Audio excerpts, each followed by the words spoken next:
안녕하세요. 법무법인 훈민 민성욱 변호사입니다.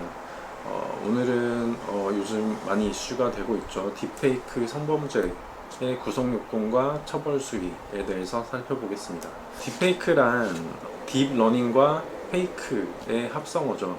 AI 기술의 발전으로 생성된 용어입니다. 기존에도 다른 사람의 얼굴 사진과 음란물을 합성해서 유포하는 등의 문제는 있었으나 누가 보아도 이게 합성인 게 티가 났기 때문에 이를 단순히 명예훼손이나 음란물 유포 정도의 문제로 인식을 했던 게 사실이고, 실제 불법 촬영물이나 성착취물 범죄, 성범죄 같은 경우와는 좀 다르게 범죄의 중대성이 낮게 인식이 되어 왔고, 또 처벌의 수위도 낮았던 것이 사실입니다. 그런데 이제 AI 기술의 발전으로 이게 합성물인지 아니면 실제 영상인지 아니면 사진인지 이거를 육안으로는 일반인들이 구별을 할 수가 없거나 판단이 매우 어렵게 되었기 때문에 예전과 달리 좀 심각한 피해들이 발생을 하고 있는 것 같습니다. 사안에 따라서는 그 피해자들이 겪게 되는 고통이 실제 카찰죄나 아니면 성착취물 유포 같은 그런 중대한 성범죄들에 버금갈 정도라고 합니다. 내가 내 얼굴이 합성됐는데 이게 진짜랑 구별이 안 갈 정도로 정교하게 합성이 돼서 인터넷에 유포가 되어 있어서 지인들이 그것을 볼까봐 우려가 되고 그런 상황이라면 그 고통이 상당히 크겠죠. 현재 법 규정이 어떻게 되어 있는지 한번 우선 살펴보겠습니다. 딥페이크 성범죄를 직접적으로 규율하고 있는 조항은 성폭력 범죄 처벌 등에 관한 특례법 제14조의 2에 규정이 있습니다. 이 조항은 2020년도 5월 19일자로 시행이 되었고요. 내용은 이렇습니다. 반포 등을 할 목적으로 사람의 얼굴, 신체 또는 음성을 대상으로 한 촬영물, 영상물 또는 음성물을 영상물 등의 대상자의 의사에 반하여 성적 욕망 또는 수치심을 유발할 수 있는 형태로 편집, 합성 또는 가공한 자는 5년 이하의 징역 또는 5천만 원 이하의 벌금에 처한다. 이렇게 되어 있습니다. 그래서 이와 같이 딥페이크 성범죄 처벌 조항은 반포 등을 할 목적을 요구하고 있습니다. 여기서 반포 등을 할 목적이라고 함은 카찰죄 조항에서 정의를 하고 있는데요. 반포, 판매, 임대, 제공 또는 공공연하게 전시나 상영하는 행위를 말합니다. 그렇기 때문에 이러한 목적이 없이 단순히 내가 그냥 혼자서 보려고 합성을 했다, 그래서 소지나 보관을 하고 있었다, 그런 경우에는 이 조항이 적용이 되지 않는 거죠. 아동 청소년 성착취물이나 또는 불법 카메라 등 이용 촬영죄의 경우에는 단순히 소지나 보관 또는 시청한 것만으로도 처벌하는 조항을 두고 있는데, 이 딥페이크 성범죄의 경우에는 그런 조항을 두고 있지 않습니다.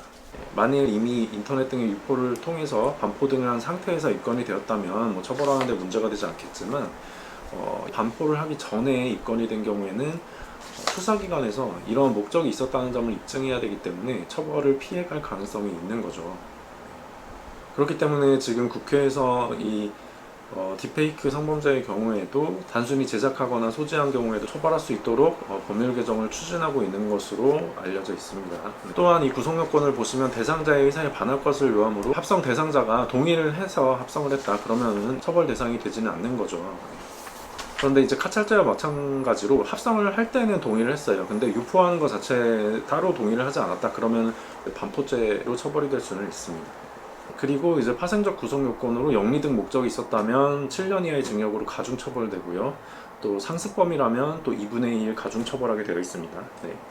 이런 딥페이크 성범죄 역시 성폭법상 성폭력 범죄에 해당하기 때문에 유죄 판결과 함께 여러 가지 이제 성범죄에 뒤따르는 부가 처분들이 가능합니다. 유죄 판결이나 약식명령이 확정되었다면 신산정보 등록 대상이 되고요. 그 다음에 공개명령이나 고지명령도 가능하겠죠. 근데 공개명령이나 고지명령은 특히 죄질이 좋지 않다고 판단되는 경우가 아니라면 이제 면제되는 경우가 많습니다. 하지만 이런 모든 부가처분이 가능한 범죄라는 것을 유의해야 되겠죠. 다음으로 이제 처벌 수위에 대해서 살펴보겠습니다.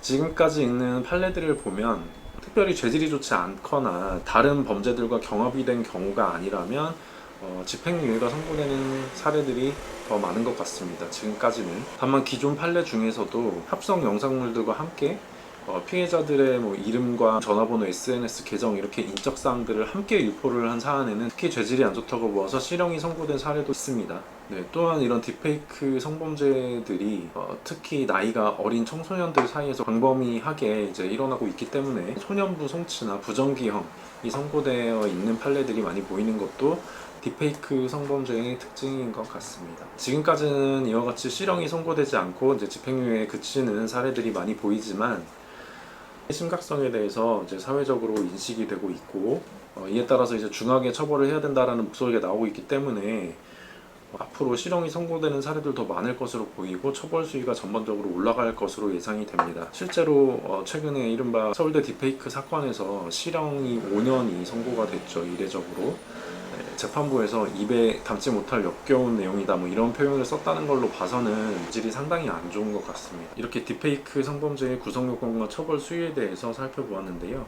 제가 딥페이크 음란물 합성이나 뭐 카찰제어 같은 성범죄들 법률 상담을 하다 보면 이게 경미한 범죄라고 인식을 하고 오시는 분들이 있는 것 같습니다. 꽤 많습니다. 그래서 뭐 이거는 어차피 벌금형 나오는 거 아니냐 이렇게 말씀하시는 경우도 있는데, 그런데 이런 범죄들이 생각보다 법정형이 꽤 세게 규정이 되어 있고요. 또 많은 경우에 이게 성적인 취향이나 뭐 성적인 충동과 관련이 있어서 아마 그렇겠지만 이미 한번 걸렸다, 입건이 돼서 처벌까지 받으셨는데 다시 이제 재범을 저지르고 오시는 분들도 많습니다.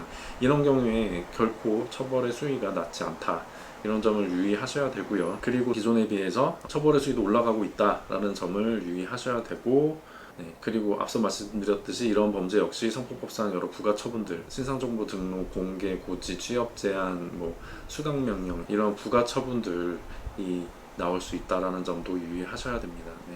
오늘 딥페이크 성범죄에 대해서 살펴보았습니다. 도움이 되셨기를 바라겠습니다. 감사합니다.